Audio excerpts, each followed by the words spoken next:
श्री सप्तमुखी हनुमान कवचम विनियोगः। ओम अस्य श्री सप्तमुखी वीर हनुमत् कवच मंत्रस्य नारद ऋषिः अनुष्टुप् छन्दः। श्री सप्तमुखी कपिः परमात्मा देवता ह्रां बीजं ह्रीं शक्तिः ह्रौं कीलकं मम सर्वाभीष्ट सिद्ध्यर्थे जपे विनियोगः। करन्यासः ओम ह्रां अंगुष्ठाभ्यां नमः। ओम ह्रीं तर्जनीभ्यां नमः।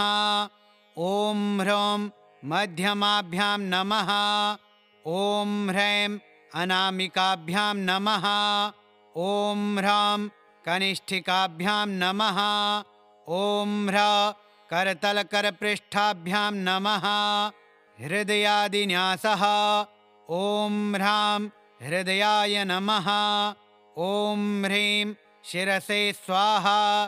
ओम ह्रौं शिखायै वषट। ओम ह्रैं कवचाय हुम्।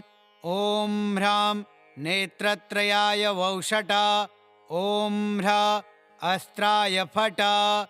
ध्यानं वन्दे वानरसिंह सर्परिपो वाराहाश्वगोमानुशैर्योक्तं सप्तमुखैः करैर्द्रुमगिरिं चक्रं गदां खेटकं खट्वाङ्गं हलमङ्कुशं फणिसुधा कुम्भौ शराब्जाभयान् शूलं सप्तशिखं दधानममरैः सेव्यं कपिं कामदं। श्रीहनुमते नमः। ध्यानं समर्पयामि। ब्रह्मोवाच सप्तशीर्षः प्रवक्ष्यामि कवचं सर्वसिद्धिदं जप्त्वा हनुमतो नित्यं सर्वपापः प्रमुच्यते। सप्तस्वर्गपतिः पायाच् शिखां मे मारुतात्मजः सप्तमूर्धा शिरो व्यान्मे सप्तार्चिर्भालदेशकम् त्रिः सप्तनेत्रो नेत्रे व्यात् सप्तस्वरगतिः श्रुते नासां सप्तपदार्थो व्यान् मुखं सप्तमुखोऽवतो सप्तजिह्वस्तु रसनां रन्नान् सप्तहयोऽवतो सप्तच्छन्दो हरिः पातो कण्ठं बाहुगिरिस्थितः करौ चतुर्दशकरो भूधरो व्यान्ममाङ्गुलीः सप्तर्षिध्यातो हृदयम् उदरं कोक्षिसागरः सप्तद्वीपपतिश्चित्तं सप्तव्याहृतिरूपवान् कटिं मे सप्तसंस्थार्था दायकः सख्थिनी मम सप्तग्रहस्वरूपी मे जानुनी जङ्घयोस्तथा सप्तधान्यप्रियः पादौ सप्तपातालधारकः पशून्धनं च धान्यं च लक्ष्मीं लक्ष्मीप्रदोऽवतो दारान् पुत्राश्च कन्याश्च कुटुम्बं विश्वपालकः अनुक्तस्थानमपि मे पायाद्वायुसुतः सदा चौरेभ्यो व्यालदंष्ट्रेभ्यः शृङ्गिभ्यो भूतराक्षसात् दैत्येभ्योऽप्यथ यक्षेभ्यो ब्रह्मराक्षसजाद्भयात् दंष्ट्राकरालवदनो हनुमान् मां सदावतो परशस्त्रमन्त्रतन्त्र यन्त्राग्निजलविद्युतः रुद्रांशः शत्रुसङ्ग्रामात् सर्वावस्थासु सर्वभृत्। ॐ नमो भगवते सप्तवदनाय आद्यकपिमुखाय वीरहनुमते सर्वशत्रुसंहारणाय ठं ठं ठं ठं ठं ठं ठं। ॐ नमः स्वाहा।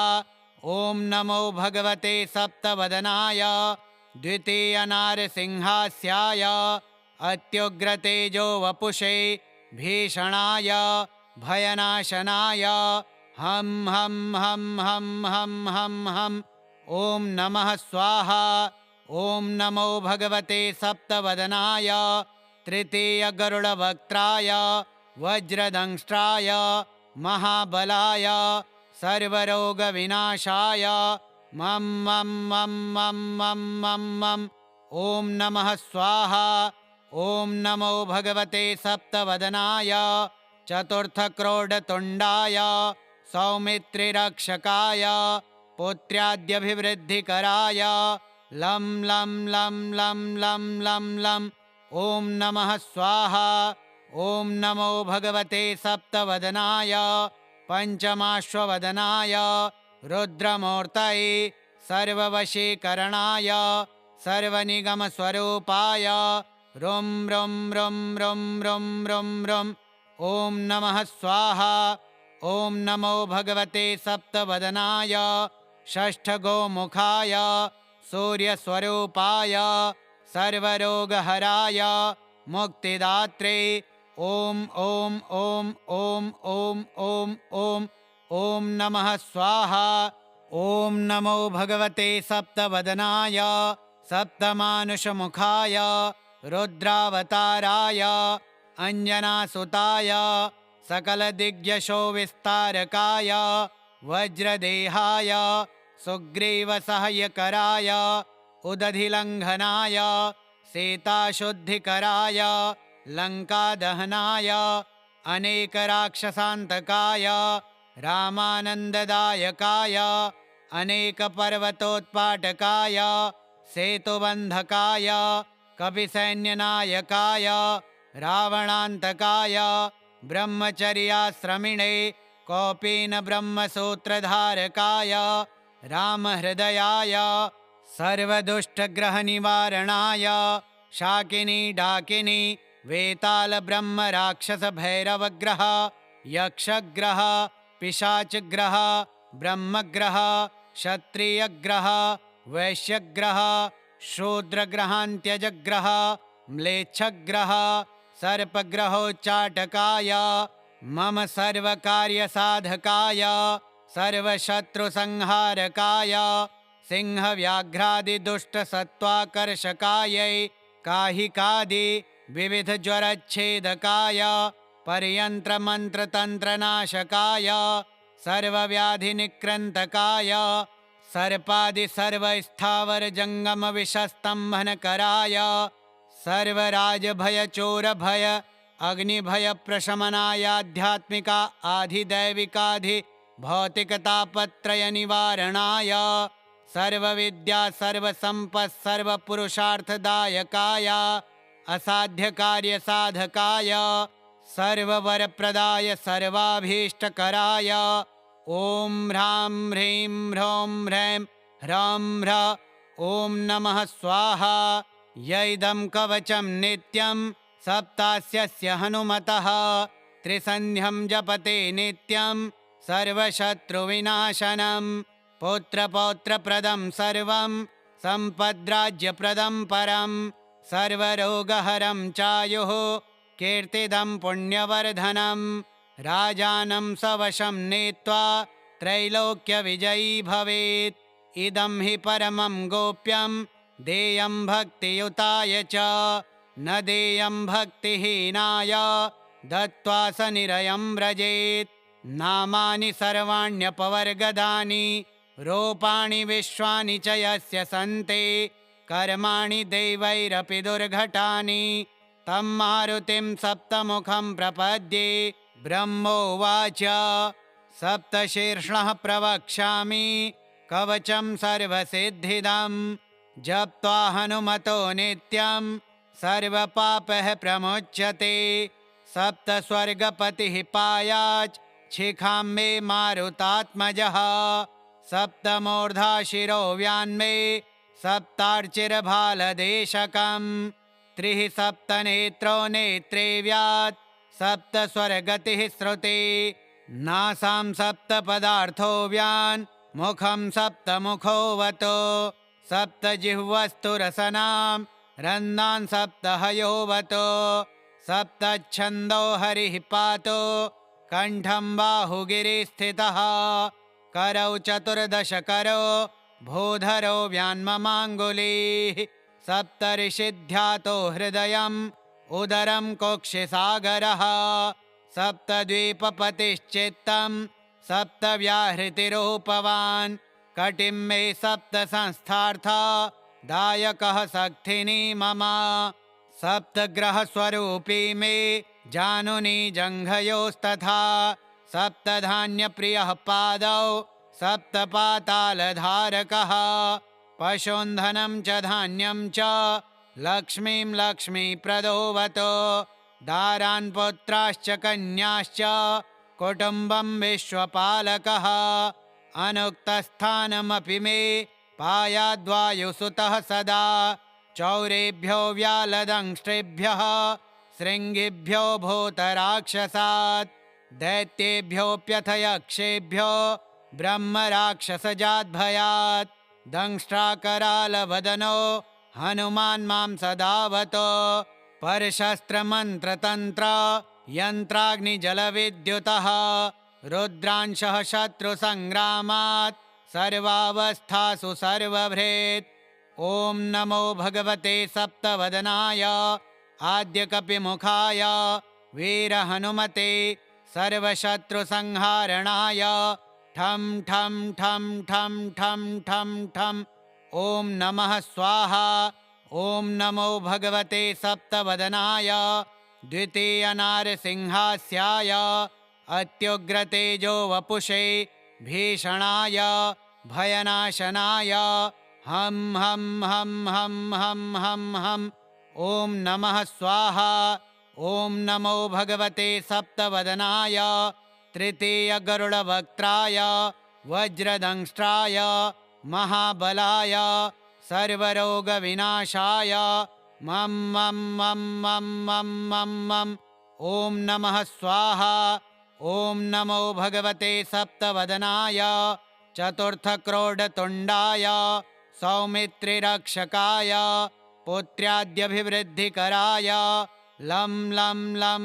लं लं लं लं ॐ नमः स्वाहा ॐ नमो भगवते सप्तवदनाय पञ्चमाश्ववदनाय रुद्रमूर्तये सर्ववशीकरणाय सर्वनिगमस्वरूपाय रुं रुं रुं रुं रुं रुं रुं ॐ नमः स्वाहा ॐ नमो भगवते सप्तवदनाय षष्ठगोमुखाय सूर्यस्वरूपाय सर्वरोगहराय मुक्तिदात्रे ॐ ॐ ॐ ॐ ॐ ॐ ॐ ॐ नमः स्वाहा ॐ नमो भगवते सप्तवदनाय सप्तमानुषमुखाय रुद्रावताराय अंजनासुताय सकलदिग्यशो विस्तारकाय वज्रदेहाय सुग्रीवसहायकराय उदधिलङ्घनाय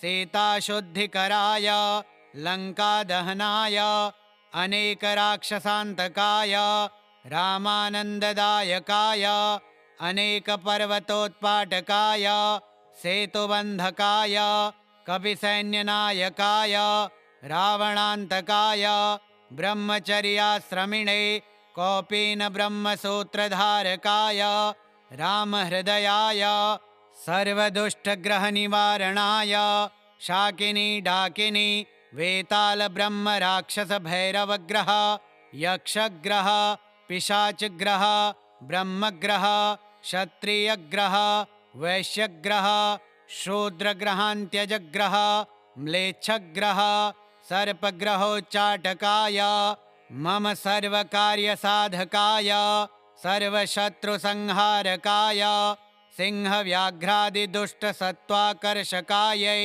काहिकादि विविधज्वरच्छेदकाय पर्यन्त्रमन्त्रतन्त्रनाशकाय सर्वव्याधिनिक्रन्तकाय सर्पदिसर्वस्थावरजङ्गमविषस्तम्भनकराय सर्वराजभयचोरभय अग्निभयप्रशमनायाध्यात्मिका आधिदैविकाधिभौतिकतापत्रयनिवारणाय सर्वविद्या सर्वसम्पत् सर्वपुरुषार्थदायकाय असाध्यकार्यसाधकाय सर्ववरप्रदाय सर्वाभीष्टकराय ॐ ह्रां ह्रीं ह्रौं ह्रैं ह्रौं ह्र ॐ नमः स्वाहा यैदं कवचं नित्यं सप्तास्यस्य हनुमतः त्रिसन्ध्यं जपते नित्यं सर्वशत्रुविनाशनं पुत्रपौत्रप्रदं सर्वं सम्पद्राज्यप्रदं परं सर्वरोगहरं चायुः कीर्तिदं पुण्यवर्धनं राजानं सवशं नीत्वा त्रैलोक्यविजयी भवेत्। इदं हि परमं गोप्यं देयं भक्तियुताय च न देयं भक्तिहीनाय दत्त्वा स निरयं व्रजेत्। नामानि सर्वाण्यपवर्गदानि रूपाणि विश्वानि च यस्य सन्ति कर्माणि दैवैरपि दुर्घटानि तं मारुतिं सप्तमुखं प्रपद्ये। ब्रह्मोवाच सप्तशीर्षः प्रवक्ष्यामि कवचं सर्वसिद्धिदं जप्त्वा हनुमतो नित्यं सर्वपापः प्रमुच्यते। सप्तस्वर्गपतिः पायाच् शिखां मे मारुतात्मजः सप्तमूर्धा शिरो व्यान्मे सप्तार्चिर्भालदेशकं त्रिः सप्तनेत्रो नेत्रे व्यात् सप्तस्वरगतिः श्रुते नासां सप्तपदार्थो व्यान् मुखं सप्तमुखोऽवतो सप्तजिह्वस्तु रसनां रन्नान् सप्तहयोऽवतो सप्तच्छन्दो हरिः पातो कण्ठं बाहुगिरिस्थितः करौ चतुर्दशकरो भूधरो व्यान्ममाङ्गुलीः सप्तर्षिध्यातो हृदयम् उदरं कोक्षिसागरः सप्तद्वीपपतिश्चित्तं सप्तव्याहृतिरूपवान् कटिं मे सप्तसंस्थार्था दायकः शक्तिनी मम सप्तग्रहस्वरूपी मे जानुनी जङ्घयोस्तथा सप्तधान्यप्रियः पादौ सप्तपातालधारकः पशून्धनं च धान्यं च लक्ष्मीं लक्ष्मीप्रदोऽवतो दारान् पुत्राश्च कन्याश्च कुटुम्बं विश्वपालकः अनुक्तस्थानमपि मे पायाद्वायुसुतः सदा चौरेभ्यो व्यालदंष्ट्रेभ्यः शृङ्गिभ्यो भूतराक्षसात् दैत्येभ्योऽप्यथ यक्षेभ्यो ब्रह्मराक्षसजाद्भयात् दंष्ट्राकरालवदनो हनुमान् मां सदावतो परशस्त्रमन्त्रतन्त्र यन्त्राग्निजलविद्युतः रुद्रांशः शत्रुसङ्ग्रामात् सर्वावस्थासु सर्वभृत्।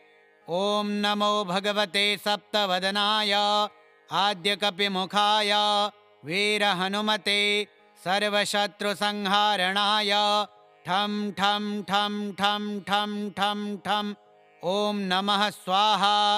ॐ नमो भगवते सप्तवदनाय द्वितीयनारसिंहास्याय अत्युग्रतेजो वपुषे भीषणाय भयनाशनाय हं हं हं हं हं हं हं।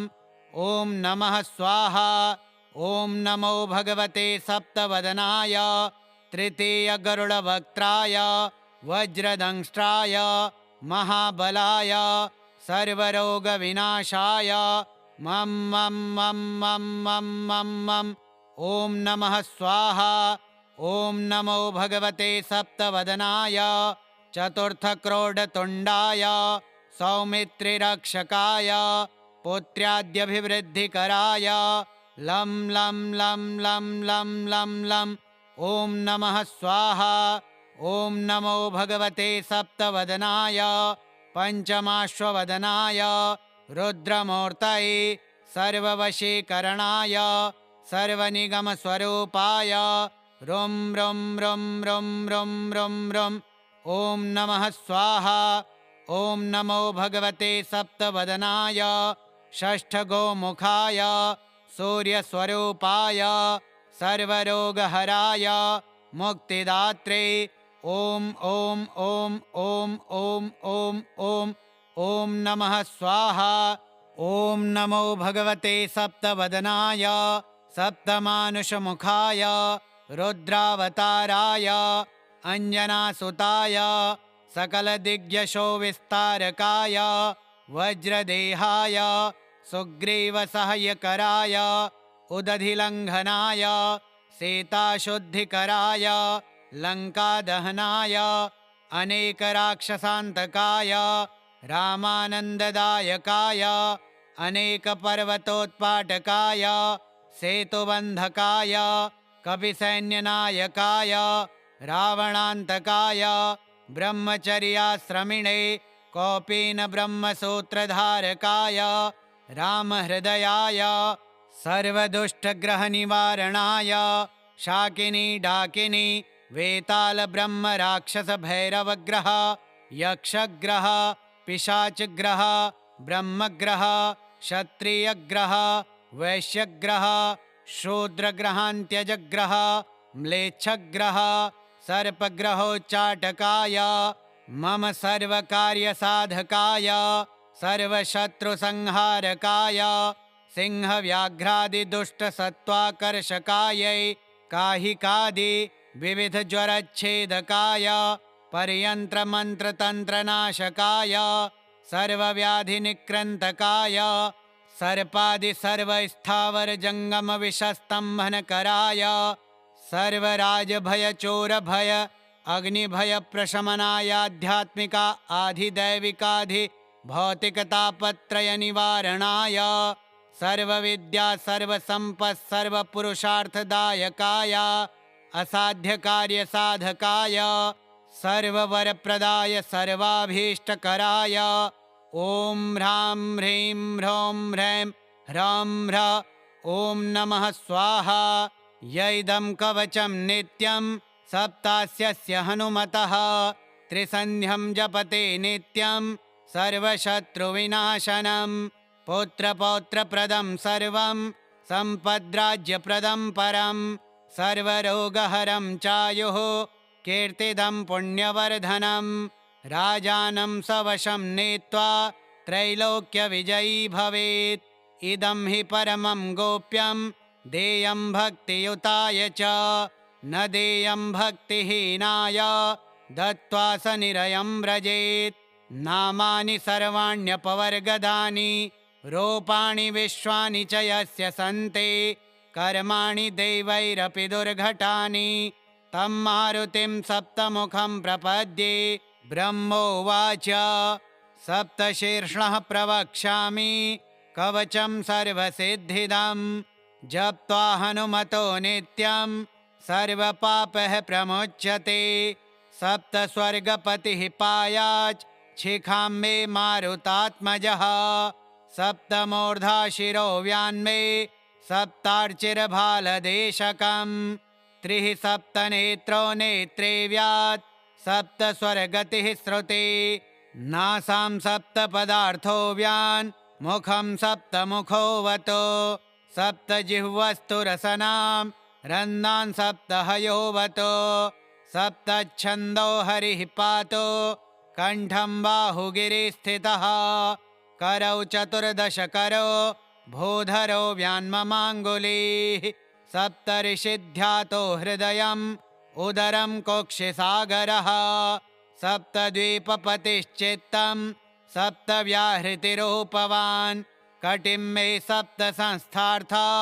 दायकः शक्तिनी मम सप्तग्रहस्वरूपी मे जानुनी जङ्घयोस्तथा सप्तधान्यप्रियः पादौ सप्तपातालधारकः पशून्धनं च धान्यं च लक्ष्मीं लक्ष्मीप्रदोऽवतो दारान् पुत्राश्च कन्याश्च कुटुम्बं विश्वपालकः अनुक्तस्थानमपि मे पायाद्वायुसुतः सदा चौरेभ्यो व्यालदंष्ट्रेभ्यः शृङ्गिभ्यो भूतराक्षसात् दैत्येभ्योऽप्यथ यक्षेभ्यो ब्रह्मराक्षसजाद्भयात् दंष्ट्राकरालवदनो हनुमान् मां सदावतो परशस्त्रमन्त्रतन्त्र यन्त्राग्निजलविद्युतः रुद्रांशः शत्रुसङ्ग्रामात् सर्वावस्थासु सर्वभृत्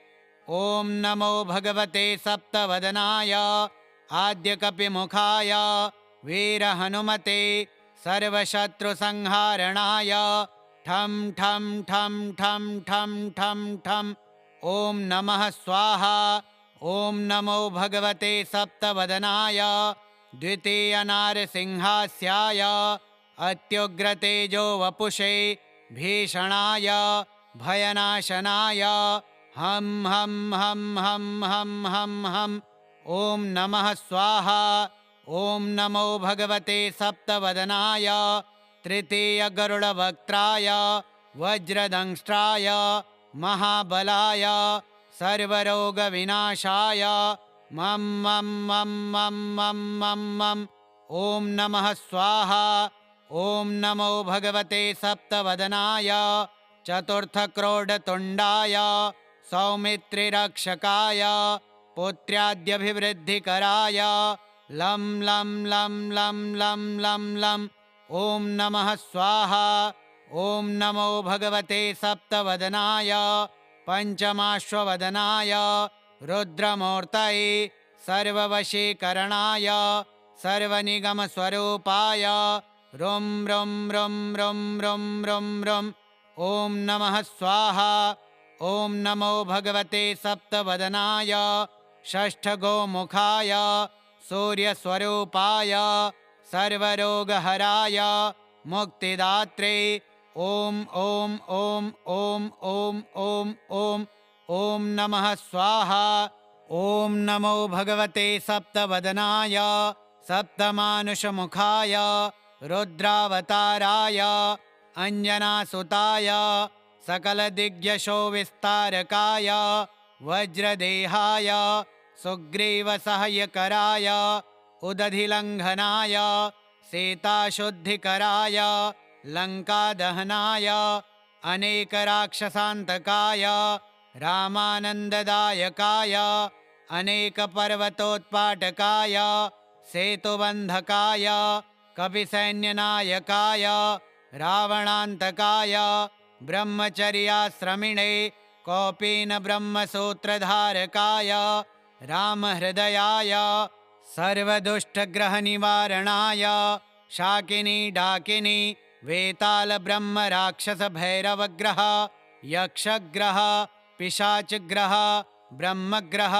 क्षत्रियग्रह वैश्यग्रह शूद्रग्रहान्त्यजग्रह म्लेच्छग्रह सर्पग्रहोच्चाटकाय मम सर्वकार्यसाधकाय सर्वशत्रुसंहारकाय सिंहव्याघ्रादिदुष्टसत्त्वाकर्षकायै काहिकादि विविधज्वरच्छेदकाय पर्यन्त्रमन्त्रतन्त्रनाशकाय सर्वव्याधिनिक्रन्तकाय सर्पादिसर्वस्थावरजङ्गमविषस्तम्भनकराय सर्वराजभयचोरभय अग्निभयप्रशमनायाध्यात्मिका आधिदैविकाधिभौतिकतापत्रयनिवारणाय सर्वविद्या सर्वसम्पत् सर्वपुरुषार्थदायकाय असाध्यकार्यसाधकाय सर्ववरप्रदाय सर्वाभीष्टकराय ॐ ह्रां ह्रीं ह्रौं ह्रैं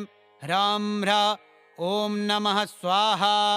यैदं कवचं नित्यं सप्तास्यस्य हनुमतः त्रिसन्ध्यं जपते नित्यं सर्वशत्रुविनाशनं पुत्रपौत्रप्रदं सर्वं सम्पद्राज्यप्रदं परं सर्वरोगहरं चायुः कीर्तिदं पुण्यवर्धनं राजानं सवशं नीत्वा त्रैलोक्यविजयी भवेत्।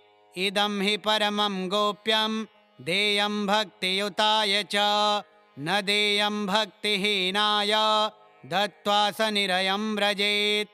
नामानि सर्वाण्यपवर्गदानि रूपाणि विश्वानि च यस्य सन्ति कर्माणि दैवैरपि दुर्घटानि तं मारुतिं सप्तमुखं प्रपद्ये।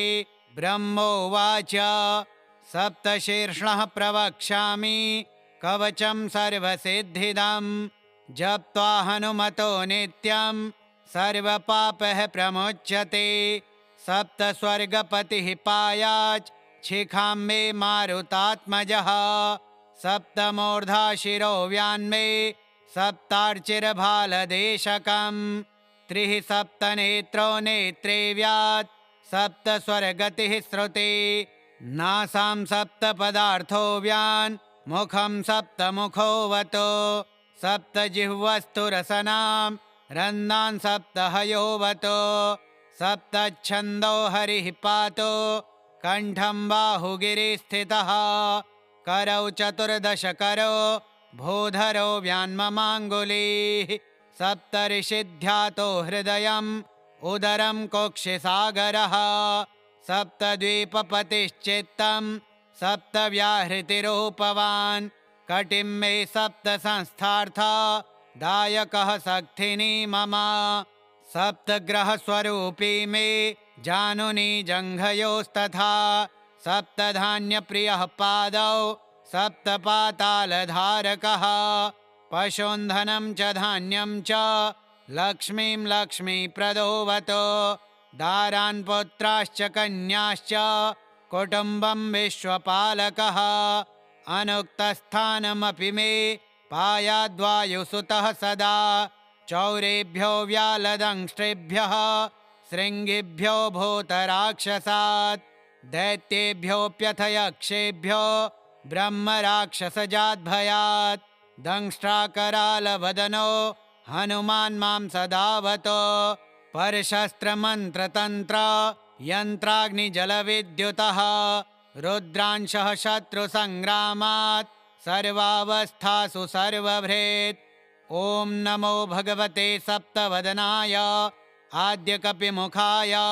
वीरहनुमते सर्वशत्रुसंहारणाय ठं ठं ठं ठं ठं ठं ठं ॐ नमः स्वाहा ॐ नमो भगवते सप्तवदनाय द्वितीयनारसिंहास्याय अत्युग्रतेजो वपुषे भीषणाय भयनाशनाय हं हं हं हं हं हं हं ॐ नमः स्वाहा ॐ नमो भगवते सप्तवदनाय तृतीयगरुडवक्त्राय वज्रदंष्ट्राय महाबलाय सर्वरोगविनाशाय मं मं मं मं मं मं मं ॐ नमः स्वाहा ॐ नमो भगवते सप्तवदनाय चतुर्थक्रोडतुण्डाय सौमित्रिरक्षकाय पुत्र्याद्यभिवृद्धिकराय लं लं लं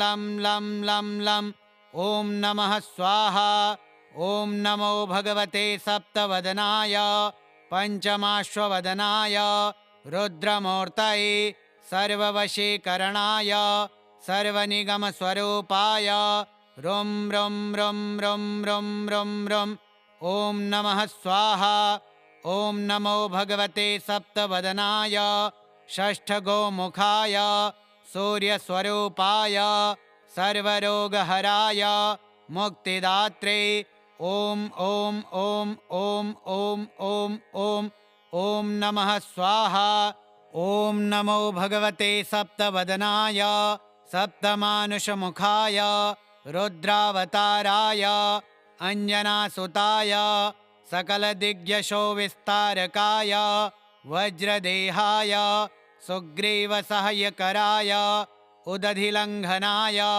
सीताशुद्धिकराय लङ्कादहनाय अनेकराक्षसान्तकाय रामानन्ददायकाय अनेकपर्वतोत्पाटकाय सेतुबन्धकाय कपिसैन्यनायकाय रावणान्तकाय ब्रह्मचर्याश्रमिणे कौपीनब्रह्मसूत्रधारकाय रामहृदयाय सर्वदुष्टग्रहनिवारणाय शाकिनी डाकिनी वेतालब्रह्मराक्षसभैरवग्रह यक्षग्रह पिशाचग्रह ब्रह्मग्रह क्षत्रियग्रह वैश्यग्रह शूद्रग्रहान्त्यजग्रह म्लेच्छग्रह सर्पग्रहोच्चाटकाय मम सर्वकार्यसाधकाय सर्वशत्रुसंहारकाय सिंहव्याघ्रादिदुष्टसत्त्वाकर्षकायै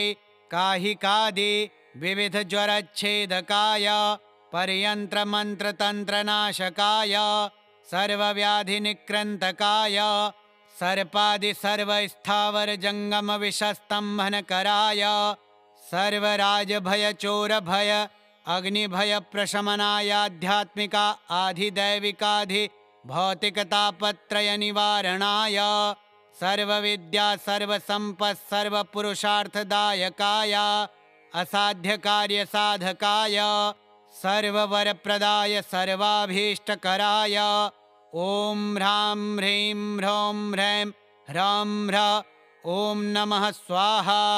य इदं कवचं नित्यं सप्तास्यस्य हनुमतः त्रिसन्ध्यं जपते नित्यं सर्वशत्रुविनाशनं पुत्रपौत्रप्रदं सर्वं सम्पद्राज्यप्रदं परं सर्वरोगहरं चायुः कीर्तिदं पुण्यवर्धनं राजानं सवशं नीत्वा त्रैलोक्यविजयी भवेत्। इदं हि परमं गोप्यं देयं भक्तियुताय च न देयं भक्तिहीनाय दत्त्वा स निरयं व्रजेत्। नामानि सर्वाण्यपवर्गदानि रूपाणि विश्वानि च यस्य सन्ते कर्माणि दैवैरपि दुर्घटानि तं मारुतिं सप्तमुखं प्रपद्ये। ब्रह्मोवाच सप्तशीर्षः प्रवक्ष्यामि कवचं सर्वसिद्धिदं जप्त्वा हनुमतो नित्यं सर्वपापः प्रमुच्यते। सप्तस्वर्गपतिः पायाच् शिखां मे मारुतात्मजः सप्तमूर्धा शिरो व्यान्मे सप्तार्चिर्भालदेशकं त्रिः सप्तनेत्रो नेत्रे व्यात् सप्तस्वरगतिः श्रुते नासां सप्तपदार्थो व्यान् मुखं सप्तमुखोऽवतो सप्तजिह्वस्तु रसनां रन्नान् सप्तहयोऽवतो सप्तच्छन्दो हरिः पातो कण्ठं बाहुगिरिस्थितः करौ चतुर्दशकरो भूधरो व्यान्ममाङ्गुलीः सप्तऋषिध्यातो हृदयम् उदरं कोक्षिसागरः सप्तद्वीपपतिश्चित्तं सप्तव्याहृतिरूपवान् कटिं मे सप्तसंस्थार्था दायकः शक्तिनी मम सप्तग्रहस्वरूपी मे जानुनी जङ्घयोस्तथा सप्तधान्यप्रियः पादौ सप्तपातालधारकः पशून्धनं च धान्यं च लक्ष्मीं लक्ष्मीप्रदोऽवतो दारान् पुत्राश्च कन्याश्च कुटुम्बं विश्वपालकः अनुक्तस्थानमपि मे पायाद्वायुसुतः सदा चौरेभ्यो व्यालदंष्ट्रेभ्यः शृङ्गिभ्यो भूतराक्षसात् दैत्येभ्योऽप्यथ यक्षेभ्यो ब्रह्मराक्षसजाद्भयात् दंष्ट्राकरालवदनो हनुमान् मां सदावतो परशस्त्रमन्त्रतन्त्र यन्त्राग्निजलविद्युतः रुद्रांशः शत्रुसङ्ग्रामात् सर्वावस्थासु सर्वभृत् ॐ नमो भगवते सप्तवदनाय आद्यकपिमुखाय वीरहनुमते सर्वशत्रुसंहारणाय ठं ठं ठं ठं ठं ठं ठं ॐ नमः स्वाहा। ॐ नमो भगवते सप्तवदनाय द्वितीयनारसिंहास्याय अत्युग्रतेजो वपुषे भीषणाय भयनाशनाय हं हं हं हं हं हं हं ॐ नमः स्वाहा। ॐ नमो भगवते सप्तवदनाय तृतीयगरुडवक्त्राय वज्रदंष्ट्राय महाबलाय सर्वरोगविनाशाय मं मं मं मं मं मं मं ॐ नमः स्वाहा। ॐ नमो भगवते सप्तवदनाय चतुर्थक्रोडतुण्डाय सौमित्रिरक्षकाय पुत्र्याद्यभिवृद्धिकराय लं लं लं लं लं लं लं ॐ नमः स्वाहा। ॐ नमो भगवते सप्तवदनाय पञ्चमाश्ववदनाय रुद्रमूर्तये सर्ववशीकरणाय सर्वनिगमस्वरूपाय रुं रुं रुं रुं रुं रुं रुं ॐ नमः स्वाहा। ॐ नमो भगवते सप्तवदनाय षष्ठगोमुखाय सूर्यस्वरूपाय सर्वरोगहराय मुक्तिदात्रे ॐ ॐ ॐ ॐ ॐ ॐ ॐ ॐ नमः स्वाहा।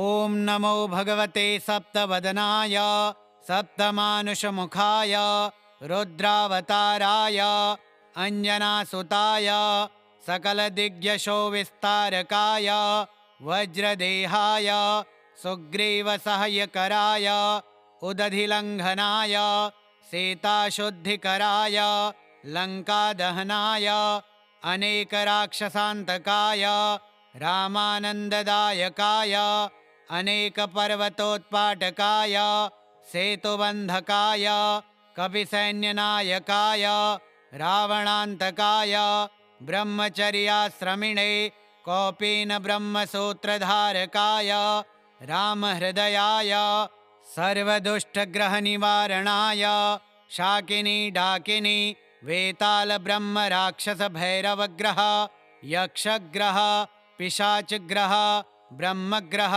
क्षत्रियग्रह वैश्यग्रह शूद्रग्रहान्त्यजग्रह म्लेच्छग्रह सर्पग्रहोच्चाटकाय मम सर्वकार्यसाधकाय सर्वशत्रुसंहारकाय सिंहव्याघ्रादिदुष्टसत्त्वाकर्षकायै काहिकादि विविधज्वरच्छेदकाय पर्यन्त्रमन्त्रतन्त्रनाशकाय सर्वव्याधिनिक्रन्तकाय सर्पदिसर्वस्थावरजङ्गमविषस्तम्भनकराय सर्वराजभयचोरभय अग्निभयप्रशमनायाध्यात्मिका आधिदैविकाधिभौतिकतापत्रयनिवारणाय सर्वविद्या सर्वसम्पत् सर्वपुरुषार्थदायकाय असाध्यकार्यसाधकाय सर्ववरप्रदाय सर्वाभीष्टकराय ॐ ह्रां ह्रीं ह्रौं ह्रैं ह्रौं ह्र ॐ नमः स्वाहा। यैदं कवचं नित्यं सप्तास्यस्य हनुमतः त्रिसन्ध्यं जपते नित्यं सर्वशत्रुविनाशनं पुत्रपौत्रप्रदं सर्वं सम्पद्राज्यप्रदं परं सर्वरोगहरं चायुः कीर्तिदं पुण्यवर्धनं राजानं सवशं नीत्वा त्रैलोक्यविजयी भवेत्। इदं हि परमं गोप्यं देयं भक्तियुताय च न देयं भक्तिहीनाय दत्त्वा स निरयं व्रजेत्। नामानि सर्वाण्यपवर्गदानि रूपाणि विश्वानि च यस्य सन्ति कर्माणि दैवैरपि दुर्घटानि तं मारुतिं सप्तमुखं प्रपद्ये। ब्रह्मोवाच सप्तशीर्षः प्रवक्ष्यामि कवचं सर्वसिद्धिदं जप्त्वा हनुमतो नित्यं सर्वपापः प्रमुच्यते।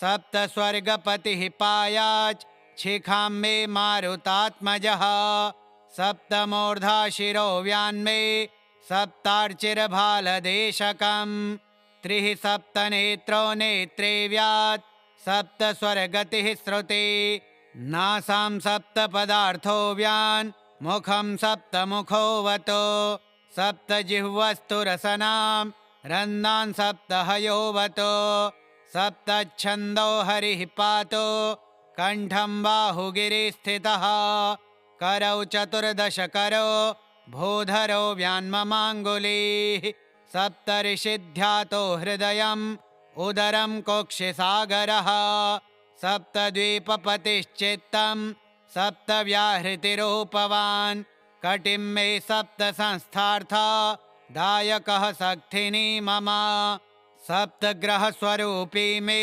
जानुनी जङ्घयोस्तथा सप्तधान्यप्रियः पादौ सप्तपातालधारकः पशून्धनं च धान्यं च लक्ष्मीं लक्ष्मीप्रदोऽवतो दारान् पुत्राश्च कन्याश्च कुटुम्बं विश्वपालकः अनुक्तस्थानमपि मे पायाद्वायुसुतः सदा चौरेभ्यो व्यालदंष्ट्रेभ्यः शृङ्गिभ्यो भूतराक्षसात् दैत्येभ्योऽप्यथ यक्षेभ्यो ब्रह्मराक्षसजाद्भयात् दंष्ट्राकरालवदनो हनुमान् मां सदावतो परशस्त्रमन्त्रतन्त्र यन्त्राग्निजलविद्युतः रुद्रांशः शत्रुसङ्ग्रामात् सर्वावस्थासु सर्वभृत्। ॐ नमो भगवते सप्तवदनाय आद्यकपिमुखाय वीरहनुमते सर्वशत्रुसंहारणाय ठं ठं ठं ठं ठं ठं ठं। ॐ नमः स्वाहा। ॐ नमो भगवते सप्तवदनाय द्वितीयनारसिंहास्याय अत्युग्रतेजो वपुषे भीषणाय भयनाशनाय हं हं हं हं हं हं हं। ॐ नमः स्वाहा। ॐ नमो भगवते सप्तवदनाय तृतीयगरुडवक्त्राय वज्रदंष्ट्राय महाबलाय सर्वरोगविनाशाय मं मं मं मं मं मं मं। ॐ नमः स्वाहा।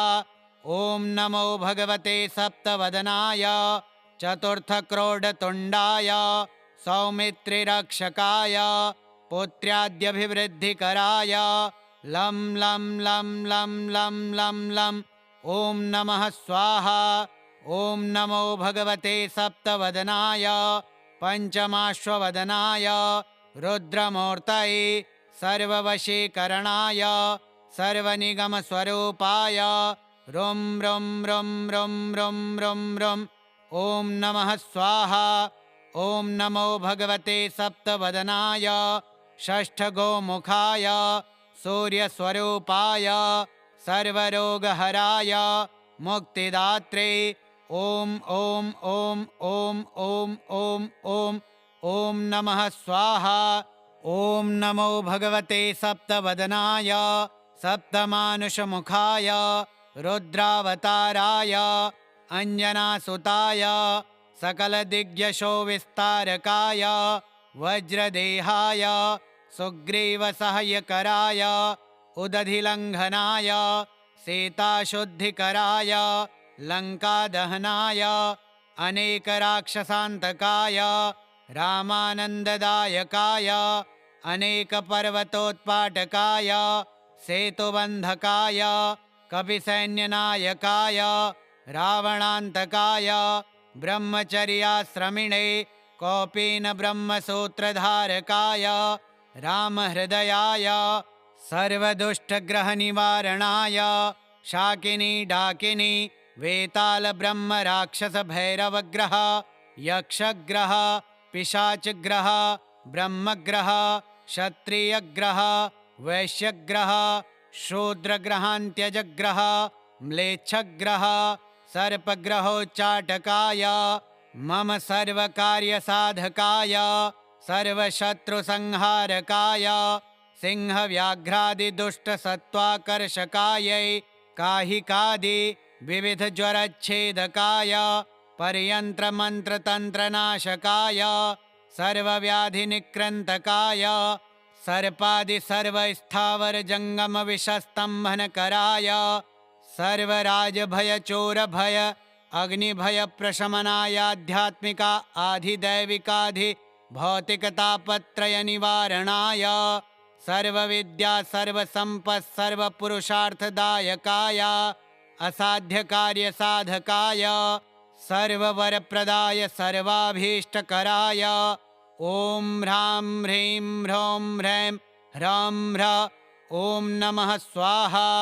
यैदं कवचं नित्यं सप्तास्यस्य हनुमतः त्रिसन्ध्यं जपते नित्यं सर्वशत्रुविनाशनं पुत्रपौत्रप्रदं सर्वं सम्पद्राज्यप्रदं परं सर्वरोगहरं चायुः कीर्तिदं पुण्यवर्धनं राजानं सवशं नीत्वा त्रैलोक्यविजयी भवेत्। इदं हि परमं गोप्यं देयं भक्तियुताय च न देयं भक्तिहीनाय दत्त्वा स निरयं व्रजेत्। नामानि सर्वाण्यपवर्गदानि रूपाणि विश्वानि च यस्य सन्ति कर्माणि दैवैरपि दुर्घटानि तं मारुतिं सप्तमुखं प्रपद्ये। श्री अथर्वणरहस्ये सप्तमुखी हनुमत्कवचं हनुमतार्पणमस्तु।